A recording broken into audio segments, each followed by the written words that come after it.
For question 9, you need to know what multicollinearity is.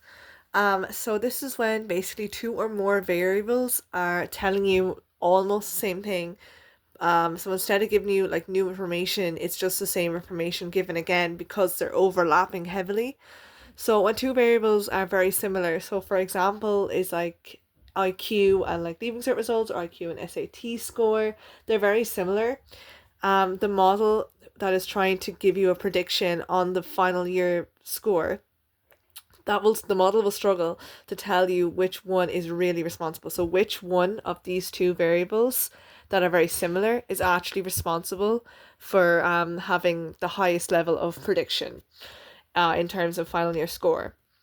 So in simple terms, basically it's basically when the regression coefficients become unstable because multicollinearity, um, and it means that the numbers that you get for each predictor are not exactly trustworthy because the model struggles to tell which predictor is actually responsible for showing you the result. Um, Multicollinearity is measured by two things: tolerance and variance inflation factor, or VIF. Um, Tolerance will tell us how much of a predictor is not explained by the other predictors. Um, Basically asking how unique is this variable. So, how much of a predictor is not explained by other predictors. So, by itself, how different is it from other predictors? High tolerance is when the predictor is mostly unique, and low tolerance is when the predictor overlaps a lot with others. We're going to go through how to actually tell this from a graph, but after the explanation.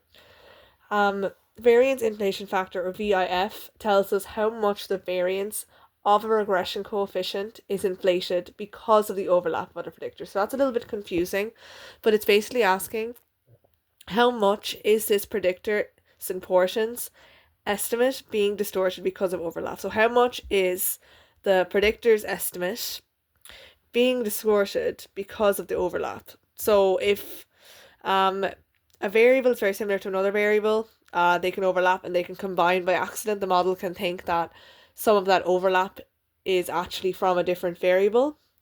And then the importance, the how much, like the high level of variance or the high level of prediction, can become distorted because the model assumes that it's not overlap, it is just that the one predictor is directly responsible and it has nothing to do with the other predictor. So it is quite a confusing concept, but basically all you kind of need to know is that it is when two variables are very similar and the model gets confused, and that it's measured by tolerance and variance inflation factor.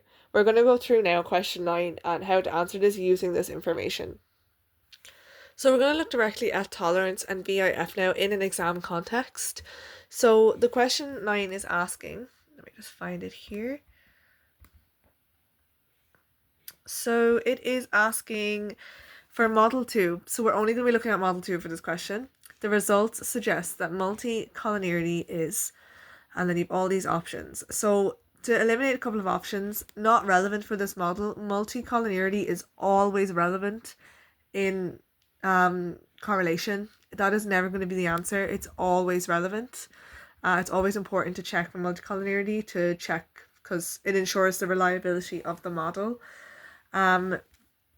So the main options we're going to be looking at is not a serious problem and a very serious problem. A fairly serious problem, we can also have a look at that as well. That basically means that tolerance is high but VIF is low, or VIF is high and tolerance is low. So it just means that only one of them indicates that there's a serious problem.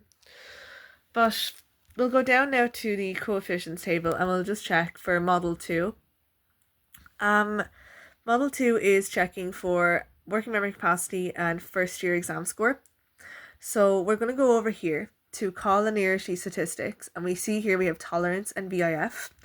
So working memory capacity, if we go over here, that it has a score of 0.705. So if we go back up to the tolerance bit here, if it is more than 0.20, it's fine, it's not a problem. So 0.705 is a lot more than 0.20. So we're good there. And then if we go over to 1.418, which is VIF, this indicates that if it's less than 5, it's fine, and if it's more than 10, it's a serious problem. So 1.418 is significantly less than 5, so it's not a serious problem. So if we go back up to our options for question 9, we will see that the answer is not a serious problem with this model because we checked both tolerance and VIF, and it indicates that it's fine. There's nothing too big to be worried about here.